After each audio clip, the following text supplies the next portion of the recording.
구약성경 창세기 26장 1절부터 15절까지 말씀입니다.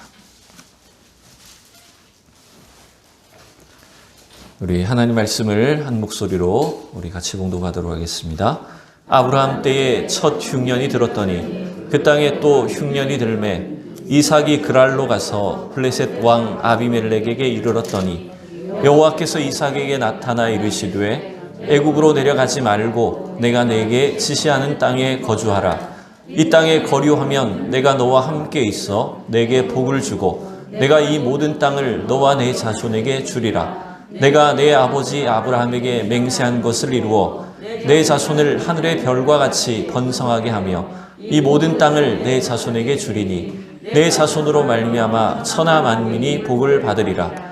이는 아브라함이 내 말을 순종하였고 내 명령과 내 계명과 내 율례와 내 법도를 지켰음이라 하시니라. 이삭이 그랄에 거주하였더니 그곳 사람들이 그의 아내에 대하여 물으매 그가 말하기를 그는 내 누이라 하였으니 리브가는 보기에 아리따움으로 그곳 백성이 리브가로 말미암아 자기를 죽일까 하여 그는 내 아내라 하기를 두려워함이었더라. 이삭이 거기 오래 거주하였더니 이삭이 그 아내 리브가를 껴안은 것을 온 아비멜렉이 창으로 내다본지라. 이에 아비멜렉이 이삭을 불러 이르되 그가 분명히 내 아내이거늘 어찌 내 누이라 하였느냐. 이삭이 그에게 대답하되 내 생각에 그로 말미암아 내가 죽게 될까 두려웠음이로다. 아비멜렉이 이르되 어찌 우리에게 이래 행하였느냐. 백성 중 하나가 내 아내와 동침하였으니 내가 죄를 우리에게 입혔으리라. 아비멜렉이 이에 모든 백성에게 명하여 이르되 이 사람이나 그의 아내를 범하는 자는 죽이리라 하였더라. 이삭이 그 땅에서 농사하여 그 해에 100배나 얻었고 여호와께서 복을 주심으로 그 사람이 창대하고 왕성하여 마침내 거부가 되어 양과 소가 떼를 이루고 종이 심이 많음으로 블레셋 사람이 그를 시기하여 그 아버지 아브라함 때에 그 아버지의 종들이 판 모든 우물을 막고 흙으로 메웠더라. 아멘. 오늘도 우리 귀한 예배를 통해서 우리 한결같은 주님의 은혜를 넘치게 받을 수 있기를 축복합니다. 이제 우리 창세기 26장 말씀을 함께 우리가 오늘 말씀을 나누기를 원합니다. 이제 창세기는 믿음의 조상인 아브라함으로부터 시작해서 이제 그 다음 이삭을 거쳐 이제 에서와 야곱의 이야기로 넘어가는 과정 속에 있습니다. 그런데 여러분 좀 이 창세기에 이 네 족장들이 아브라함, 이삭, 야곱, 요셉으로 이어지는 이 택함을 받은 네 명의 족장의 이야기가 이어지잖아요. 그런데 그 네 족장 중에 어쩌면 분량으로 봤을 때 가장 적은 분량을 차지하고 있는 사람이 여러분 누구죠? 이삭이죠. 아브라함에 비해서. 그리고 또 아들 야곱에 비해서 보면 이삭은 굉장히 짧은 분량을 차지하고 있는 것 같습니다. 24장에서 이삭의 결혼한 이야기가 등장을 하게 되고 그리고 25장에서는 아브라함이 죽음을 맞이합니다. 그리고 아브라함이 죽고 그 후손들, 이 족보들이 쭉 기록이 된 걸 볼 수가 있는데 그때 벌써 이 에서와 야곱의 이야기가 등장을 하죠. 그리고 또 27장으로 넘어가면 거기는 벌써 이 에서와 야곱이 주인공이 되어서 이 야곱이 앞으로 형의 그 장자권을 가로챈 이후에 어떤 삶을 펼쳐나가게 되는지 긴 이야기가 시작이 됩니다. 그래서 딱 오늘 읽은 이 26장만 거의 유일하게 이삭의 생애를 알 수 있는 어떻게 보면 아주 짧은 분량이 이삭에게 주어져 있다라고 이렇게 볼 수가 있죠. 여러분 그래서 어떻게 보면 이삭은 이 네 족장들 중에서 별로 그렇게 대단히 주목을 받지 못하는 것처럼 보이는지 모릅니다. 그렇지만 여러분 짧은 분량을 차지하고 있지만 그러나 하나님께서 함께 하시는 사람 또 하나님께서 사용하시는 사람으로 이 이삭과 같이 저와 여러분들을 이끌어 주시고 인도해 주시기를 원합니다. 여러분 대부분 부모는 자식을 뒷바라지하고 또 다음 세대들 자녀들을 키우다 보면 부모의 존재는 점점점 잊혀가는 것처럼 보입니다. 그죠? 그리고 자식들이 잘 되기를 바라고 자식들이 부자 되고 성공하기를 바라기 때문에 부모는 사실은 지나가 놓고 보면 별로 뭐 이렇게 대단한 일을 한 것도 없는 것처럼 보이고 주목을 받지 못하는 것처럼 보일지 모릅니다. 저는 저희 아버님 칠순잔치 때 제가 그런 이제 영상을 만든 적이 있는데 그 영상 자막에다가 제가 이렇게 달았었어요. 나는 부모님이 평생 젊은 시절을 없는 줄로 착각하고 사는 거죠. 나는 우리 부모님은 젊은 때가 없는 줄 알았던 거예요. 네. 늘 나이 든 모습의 부모님만 생각하고 있지 우리 부모님에게는 청년 시절, 신혼 시절, 젊은 시절이 있었다는 생각을 잘 못하는 거예요. 왜? 나밖에 모르니까. 이삭도 어쩌면 마찬가지입니다. 그러나 여러분 별로 주목할 것이 없는 것처럼 보이는 이삭의 생애지만 세밀하게 이삭의 생애를 인도하시고 그를 통해서 하나님의 축복과 언약을 이루어가고 계시는 것들을 오늘 우리는 이 26장을 통해서 함께 이제 살펴봐야 됩니다. 근데 여러분 이 26장은 세 곳의 장소를 중점적으로 이렇게 이루어져 있는 걸 볼 수가 있어요. 1절부터 16절까지는 그랄 땅에 있는 이삭이 지금 그랄 땅에 위치해 있을 때 일어난 사건을 주로 다루고 있고 그 다음에 17절에서 22절에는 그랄 골짜기에 이주해서 거기에서 살면서 일어난 일들을 다루고 있고 그 다음에 23절부터 마지막 33절까지는 브엘세바라고 하는 곳에 이삭이 거주할 때 어떤 일이 이루어졌는지를 소개하고 있어요. 근데 사실 이 그랄 땅이나 그랄 골짜기나 브엘세바는 먼 지역이 아닙니다. 사실 거기서 거기예요. 다 그 근처에서 이루어진 일이긴 합니다. 그런데 하나님께서 인도하시는 그 땅으로 이 이삭이 옮겨가면서 하나님께서 어떻게 이삭을 세밀하게 인도하셨는가라고 하는 것들을 함께 우리가 살펴보면 좋겠어요. 그래서 오늘 말씀의 여러분 제목이 뭘까요? 네? 말씀의 제목이 뭘까요? 주보에 있는 제목이 뭘까요? 너 어디 가든지예요. 너 어디 가든지. 네, 아까 우리 불렀던 찬양의 제목을 제가 찬양을 부르다가 그 제목을 가지고 이 말씀의 설교의 제목을 정했습니다. 오늘은 특별히 이 그랄 땅에서 이삭에게 일어났던 일들을 중점적으로 함께 말씀을 살펴보려고 합니다. 자, 우리 1절, 2절을 다시 한번 읽어보겠습니다. 시작.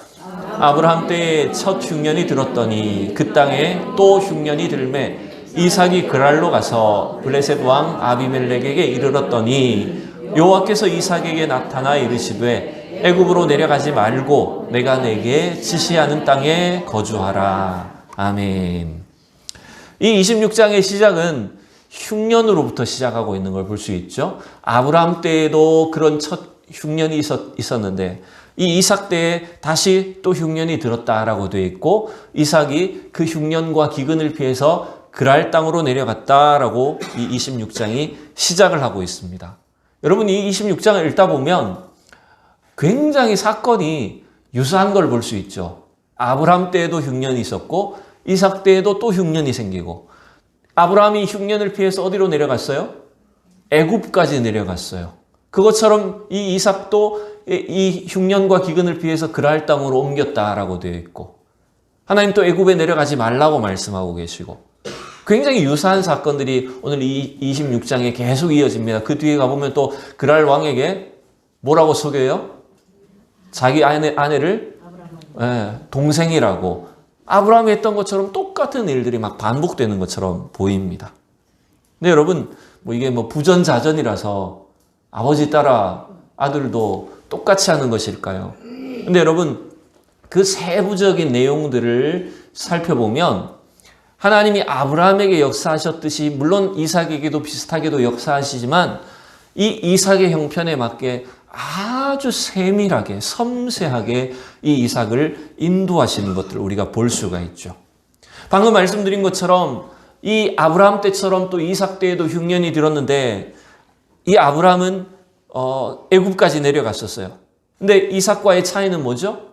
하나님께서 이삭에게 나타나셔서 너는 애굽으로 내려가지 말라라고 지시를 하고 있다는 거예요. 그리고 내가 내게 지시하는 땅에 거주하라라고 이렇게 명령하시고 있습니다. 그래서 이 성경을 좀 비판적인 측면에서 하나님의 말씀이라고 보기보다는 사람의 어떤 저작물로 보면서 아주 비평하는, 비판적으로 성경을 해석하는 학자들은 이러한 사건의 유사성들을 통해서 이거는 똑같은 사건을 사람만 바꿔서 자꾸 기록한 거다. 왜?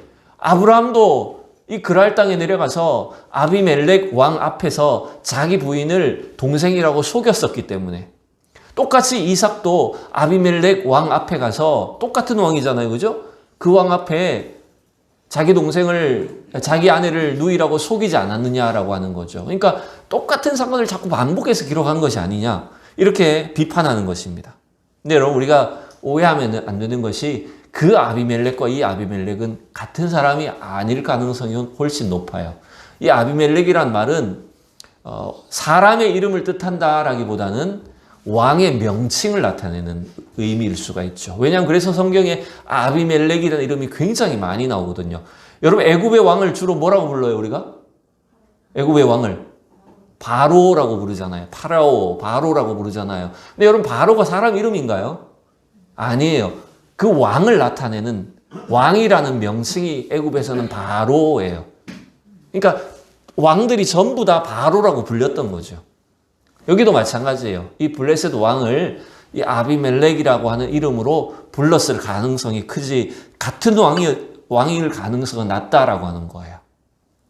하나님은 지금 이 이삭을 그 그랄 땅, 블레셋 땅에 거주하게 하시면서 놀라운 어떤 약속을 지금 하고 계시죠. 우리 3절에서 5절을 다시 한번 볼까요? 3절, 4절을 먼저 봅시다. 시작.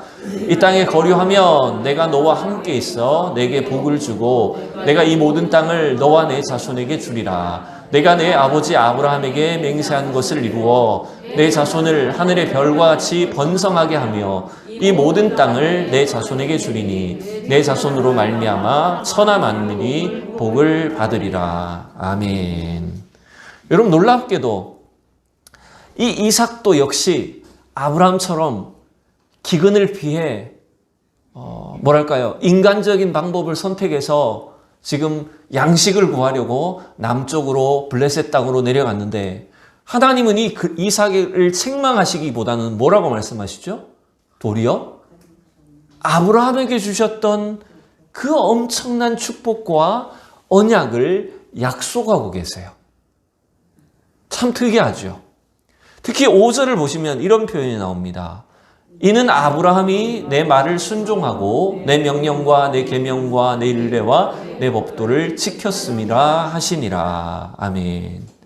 여러분, 아브라함이 하나님의 말씀을, 명령을, 그 규례와 율법을 잘 지켰기 때문에 너 이삭은 너 아무리 엉망으로 살아도 내가 무조건 너 축복할 거야, 이런 의미일까요?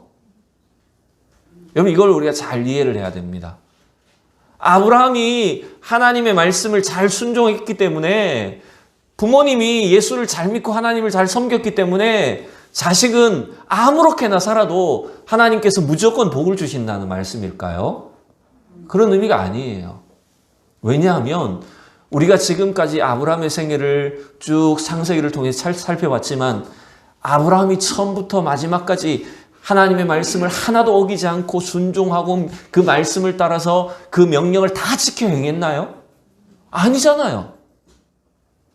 아브라함이 하나님의 말씀을 처음부터 끝까지 완벽하게 순종하고 그 말씀을 제대로 지키지 못했어요, 오히려. 근데 우리는 왜 그 아브라함을 믿음의 조상이라고 부르죠? 그 이유를 몇 번을 말씀드렸는데, 그것이 뭐냐 하면 아브라함의 믿음이 완벽해서가 아니라 하나님이 아브라함을 통해서, 믿음을 통해서 이루어 주시는 하나님의 언약과 축복을 샘플로 보여주셨기 때문이에요. 그래서 아브라함은 믿음의 조상인 거예요. 그래서 우리는 아브라함을 보면서 하나님이 선택한 사람들은 저런 과정을 거쳐서 하나님의 언약과 축복을 이루어 가시는구나라고 하는 그 완벽한 샘플을 우리가 얻게 된 거예요. 그래서 우리는 믿음의 후손들로 아브라함의 생애를 따라가는 겁니다. 여기도 마찬가지예요. 이삭도 마찬가지인 것이, 너의 아버지 그 아브라함이 비록 때로 불순종하고 하나님의 말씀을 제대로 깨닫지 못하고 인간적인 방법을 선택하고 말씀을 어기기도 했지만, 하나님이 신실하게 역사하셔서 그 아브라함을 통해서 주신 약속들을 이루어 가신 것처럼 너를 통해서도 그렇게 할 거야 라고 말씀하시는 거예요. 여러분, 이게 바로 이삭에게도 아브라함에게 주셨던 것 같이 동일한 약속을 주신 것이라고 하는 걸 우리가 알 수가 있죠. 그래서 여러분, 이 이삭의 선택은 아브라함과 비슷해요. 계속 인간적인 선택을 합니다. 기근을 피해 흉년을 피해서 먹을 것을 구하러 그냥 내려가는 거예요. 별로 하나님 앞에 물어보지도 않고. 또 그 다음에 어떤 일이 나타납니까? 이렇게 하나님께서 엄청난 약속과 언약과 축복을 약속하셨으면 당연히 여러분 이렇게 하면 안 될 것 같은데 그 다음에 바로 어떻게 해요? 6절 이하에 보면 이삭이 그랄에 거주하였더니 7절을 읽어봅시다. 그곳 사람들이 이삭 그의 아내에 대하여 물으매 그가 말하기를 그는 내 누이라 하였으니 리브가는 보기에 아리따움으로 그곳 백성이 리브가로 말미암아 자기를 죽일까 하여 그는 내 아내라 하기를 두려워함이었더라. 아멘. 여러분, 우리 여성분들 이런 남편 만나면 어떻게 하고 싶습니까? 한두 번도 아니고 자, 대를 이어서 그냥 아버지도 그러고 아들도 그러고 가는 곳곳마다 사람들이 겁이 나서 사람이 두려워서 거짓말하는 거예요. 자기 부인을 아내라고 하지 않고. 여러분, 이런 남편 만나면 얼마나 한심하겠어요. 그죠? 근데 여러분, 그렇게 하나님의 엄청난 언약과 축복을 약속받았음에도 불구하고 이삭은 또 어떤 선택을 합니까? 인간적인 방법을 선택합니다. 사람을 두려워합니다. 모르겠어요. 아마 그 리브가의 나이가 성경에 기록되어 있지 않기 때문에 정확한 나이는 알 수 없지만 이삭은 40세에 결혼을 했었고 리브가는 한참 어리다고 치면 아마 리브가가 아주 예쁘고 또 노총각이 지금 아주 어린 아가씨하고 결혼을 했을 수 있겠죠. 그러니까 사람들이 봤을 때 저 집 딸인가? 조카인가? 이렇게 오해를 하고 그 리브가를 아내로 취하려고 강제로 뺏으려고 했을지 모르겠습니다. 근데 좀 이 사건을 보면서 좀 의아하게 제가 좀 잘 이해가 되지 않는 것이 있어요. 뭐냐면 아브라함도 그렇고 이삭도 그렇고 남의 아내를 함부로 뺏지는 않을 것 같은데 아무리 예뻐도. 그죠? 왜냐하면 이 사람들이 이 블레셋 사람들, 그랄 사람들이 나중에 뭐라고 말합니까? 너 때문에 우리가 큰 죄를 지을 뻔하였도다 이렇게 말을 합니다. 그게 무슨 말이에요? 동생이면 그 이삭의 동생이면 충분히 아내로 취하고자 하는 마음이 있어서 부인을 삼으려 했을 수 있겠지만 남편이 있는 여자를 그걸 모르고 함부로 자기 아내로 삼았다면 여러분 그게 큰 죄를 짓는 것이라는 것을 이 사람들도 알고 있잖아요. 다 그렇게 고백을 하잖아요. 근데 왜 자꾸 이걸 반복하는지 잘 모르겠어요. 왜 자꾸 그냥 오히려 아내라고 자기 부인이라고 하면 더 이 위험이 닥치지 않을 것 같은데 왜 이렇게 하는지를 잘 이해가 되지 않는다는 말이죠. 모르겠어요. 이 블레셋 사람들도 그냥 그게 들통이 나니까 나중에 그 생색을 내는 표현인지는 잘 모르겠지만 어쨌든 아브라함도 이 이삭도 똑같은 실수를 반복하는 걸 여러분 볼 수 있습니다. 이게 어쩌면 우리가 갖고 있는 우리 인간이 이 세상을 살면서 자꾸만 반복하는 실수의 공통적인 원인이 아닐까라고 생각도 들어요. 뭐냐면 하나님의 그 보호하심, 하나님의 약속보다 지금 사람의 힘이 자꾸 두려운 거예요, 때때로. 지금 눈앞에 보이는 사람이 더 두려운 거죠. 나를 위협할 수 있는, 우리에게 손해를 끼칠 수 있는 어떤 힘을 가지고 있는 존재, 그 권력자에 대해서 우리가 더 두려워하기가 쉽다라는 말이에요. 그러다 보니까 어떻게 할까요? 사람을 두려워하다 보니까 뭔가 인간적인 방법으로 그걸 해결하려는 거죠. 거짓말을 통해서 지금 눈앞에 있는 위험을 피하려고 하는 겁니다. 여러분, 그래서요, 이 죄도 거짓말도 여러분 습관입니다. 맞죠? 거짓말하는 것이나 어떤 우리가 죄를 짓는 것이 여러분 습관입니다. 그래서 처음에 힘들지 나중에 어떻게 될까요? 거짓말이 처음에 힘들지 좀 지나면 눈 하나 깜짝하지 않죠. 얼굴 색도 변하지 않고 그냥 쉽게 막 해버릴 수가 있는 거죠. 이게 어떻게 보면 문제예요. 근데 여러분, 하나님은 그 이삭과 아브라함의 그 인간적인 연약함을 이렇게 드러내시면서 그들의 어떤 죄악상을 지금 고발하시기 위한 목적보다 더 큰 이 본문의 목적은 그럼에도 불구하고 신실하신 하나님을 나타내시는 것입니다. 우리 인간의 이 실수와 연약함에도 불구하고 하나님은 한결같은 사랑을 베풀어 주시고 신실하신 분이시다라고 하는 사실을 우리에게 가르쳐 주시는 거예요. 그래서 여러분 막 거짓말 하라는 말이 아닙니다. 절대로. 우리가 엉망으로 죄짓고 살아도 된다 이런 말이 아니에요. 우리의 이 부족한 우리의 인간의 연약함을 그대로 알고 계신 하나님이시지만 그럼에도 불구하고 하나님은 택하신 자들을 통해서 하나님의 그 약속들을 이루어가고 계시고 하나님의 언약을 끝까지 완성해 가시는 분이시다라고 하는 사실을 우리는 깨달아야 됩니다. 저와 여러분들이 구원받은 것도 마찬가지고 우리가 하나님의 사람으로 이 땅에 사는 것도 마찬가지입니다. 저와 여러분이 절대로 완벽한 존재라서 하나님의 사람 된 거 아닙니다. 우리가 완벽하기 때문에 하나님이 일을 할 수 있는 게 아닙니다.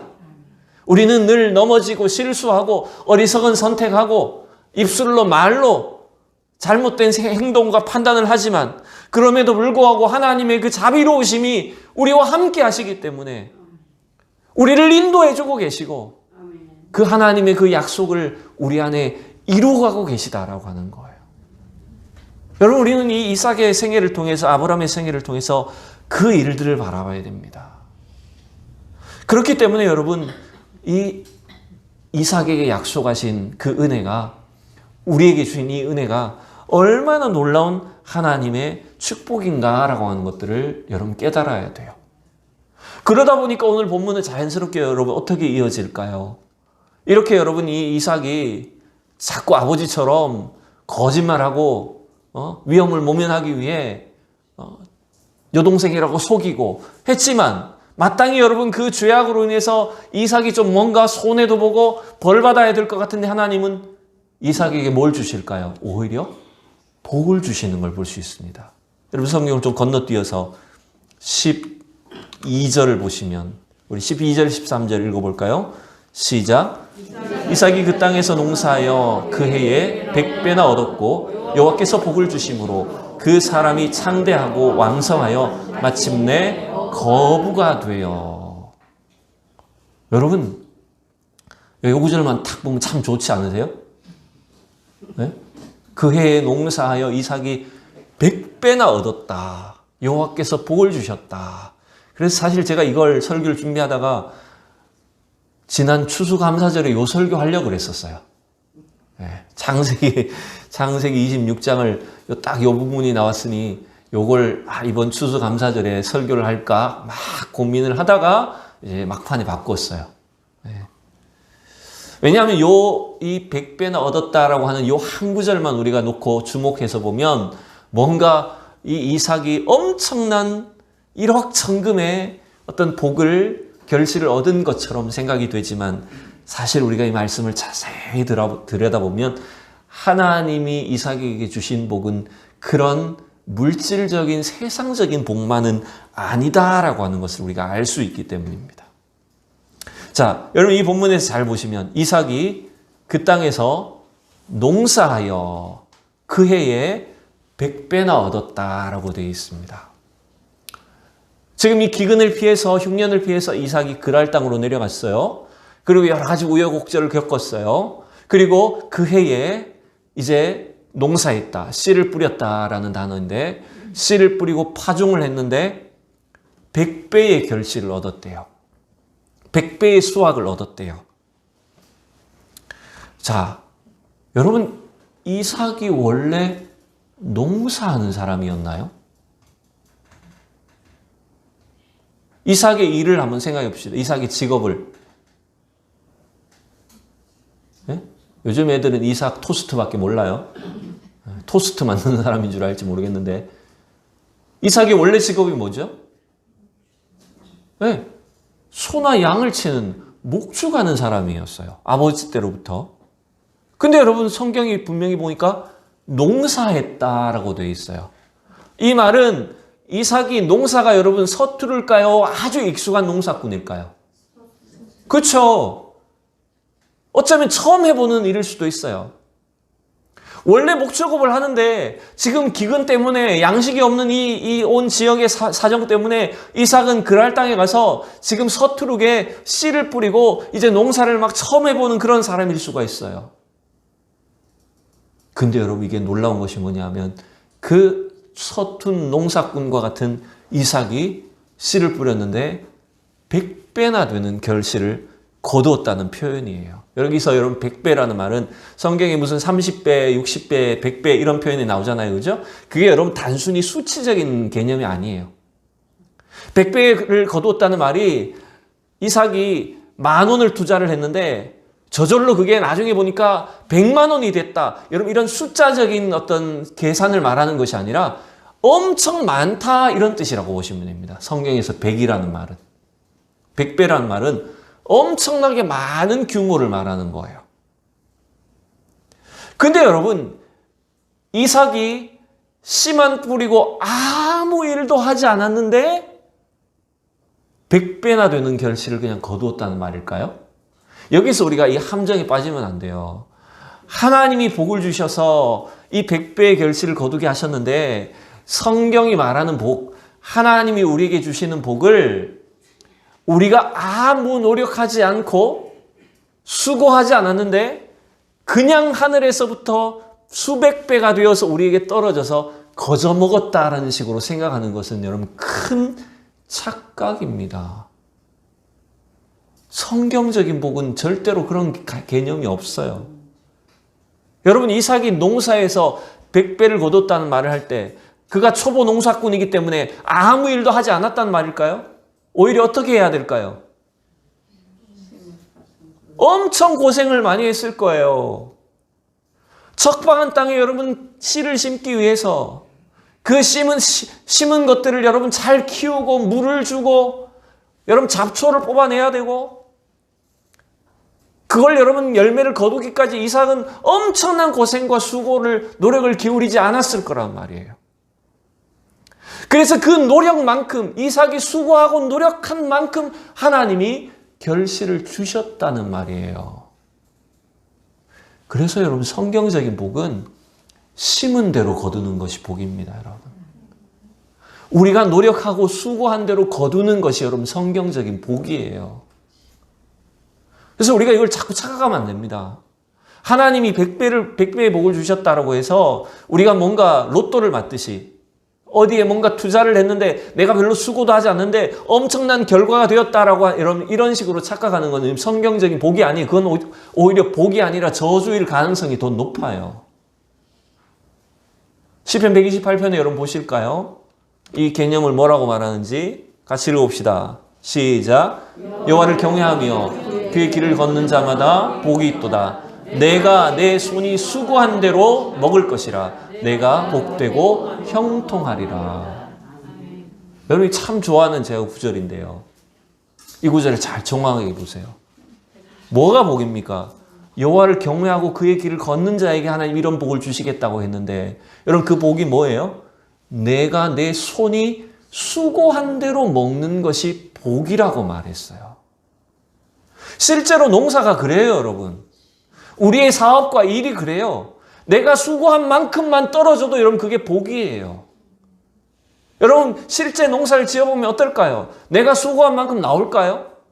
하나만 잘못돼도 태풍 한 번만 잘못 지나가도 어떻게 됩니까? 농사가.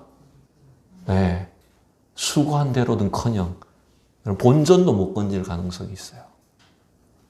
근데 하나님이 이삭에게 복을 주시고 그를 형통하게 하셨다는 것은 바로 그가 노력하고 땀 흘리고 수고한 그대로 결실을 부어 주셨단 말이에요.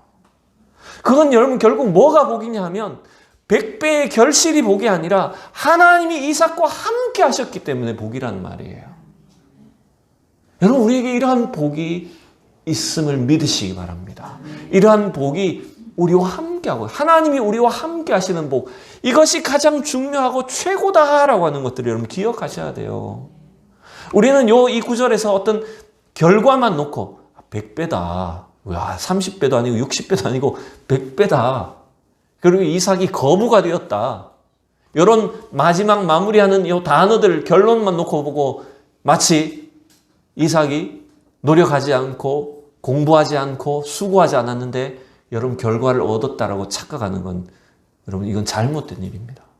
저희 우리 딸이 있지만 여러분 수능을 쳐야 되고 이제 대학 입시를 이제 치러야 되잖아요. 근데 여러분 제가 학교를 다니면서 제가 한 가지 깨달은 것이 있는데 저는 공부를 해보면서 그걸 깨달았어요.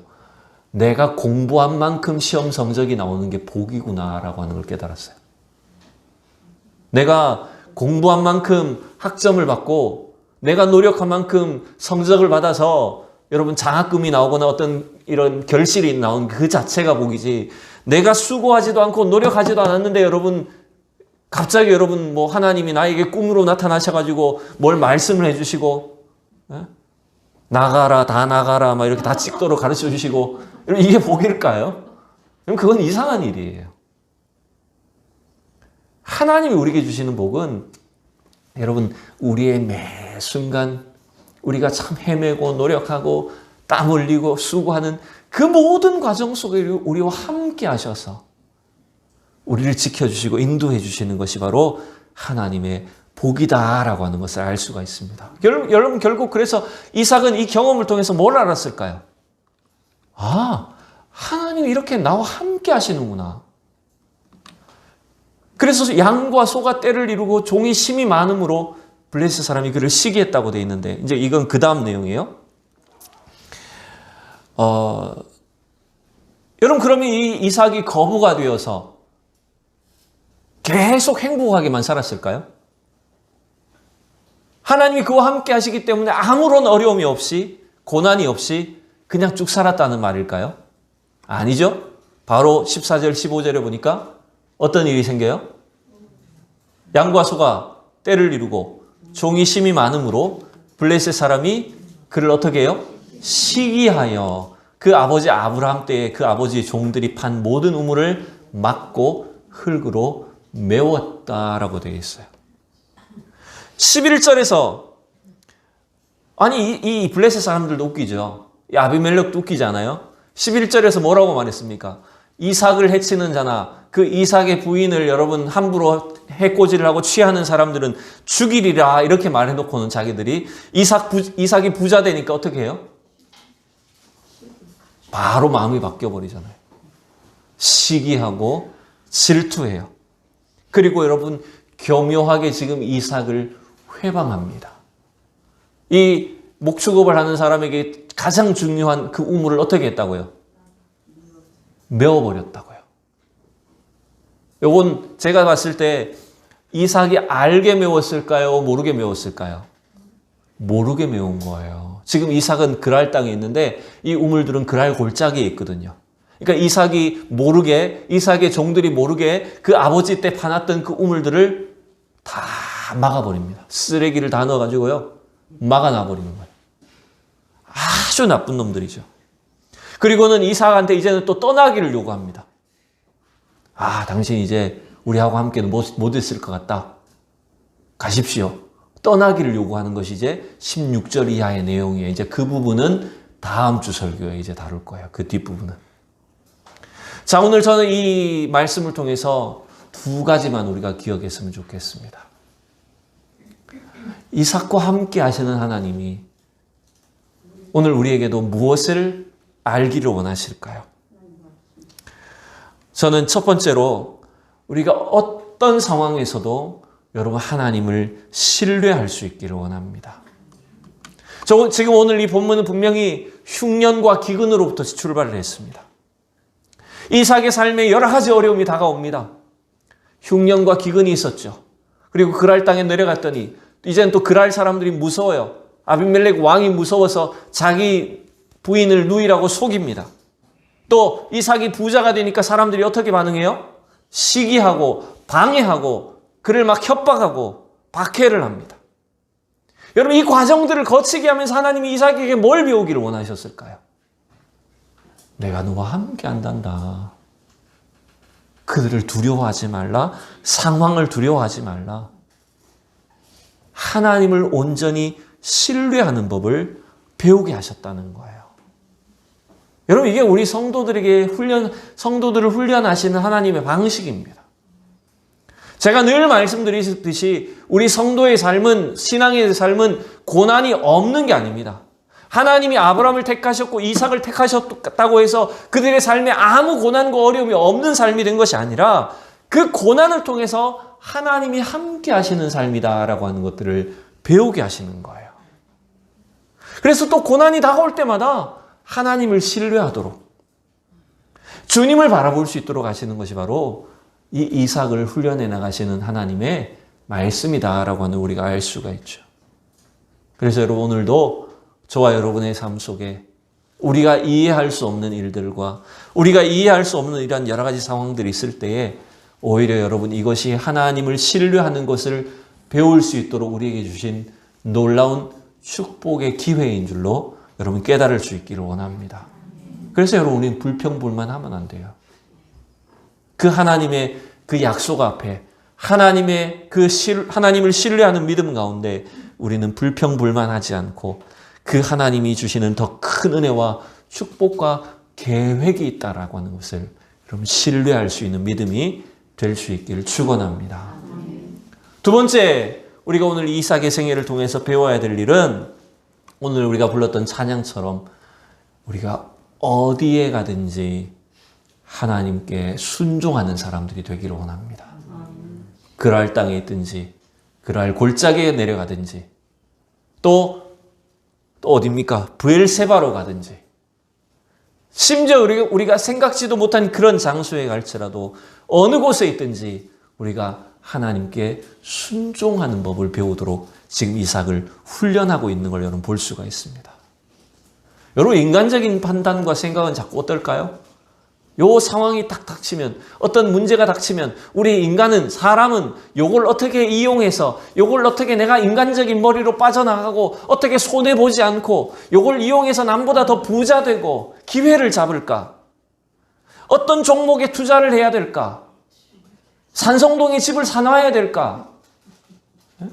어디에 뭔가 투자를 해놔야 이 위기 속에서 우리가 살아남을까? 여러분 물론 그런 지혜가 필요합니다.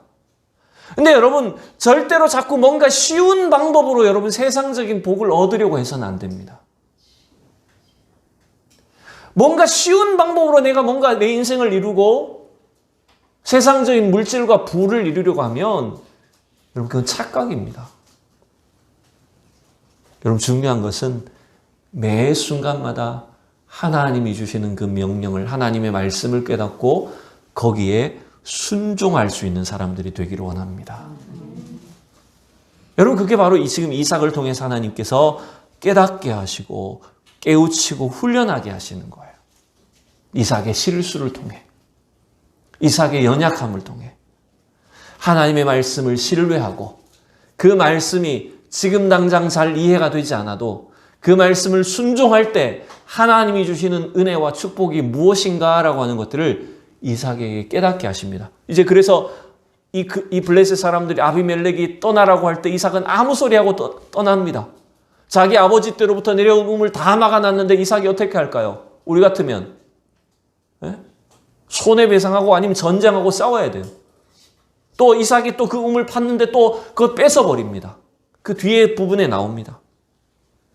여러분 그 모든 상황 속에서도 이삭은 하나님의 말씀에 순종하며 나아가는 삶을 훈련했던 걸 여러분 볼 수 있습니다. 그래서 여러분 오늘 이삭의 생애를 통해서 그를 훈련시키시고 하나님의 말씀을 신뢰하고 순종하도록 만들어 가심으로 인해서 그에게 하나님의 언약과 축복을 이루신 것처럼 우리 성도들도, 우리 믿음의 자녀들도 이 귀한 하나님의 축복의 길을, 하나님 은혜의 길을 다 걸어갈 수 있기를 진심으로 축원합니다. 함께 기도하겠습니다. 살아계신 하나님, 크신 은혜를 감사합니다.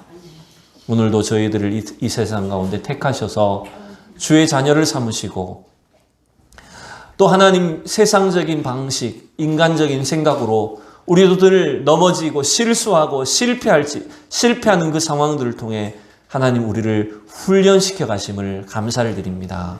하나님의 살아계심을 또 하나님이 우리와 함께 하심을 신뢰하며 하나님의 약속의 말씀을 순종함으로 말미암아 주님 우리 안에 이루어 가시는 그 놀라운 언약과 축복을 경험하게 하여 주시옵소서.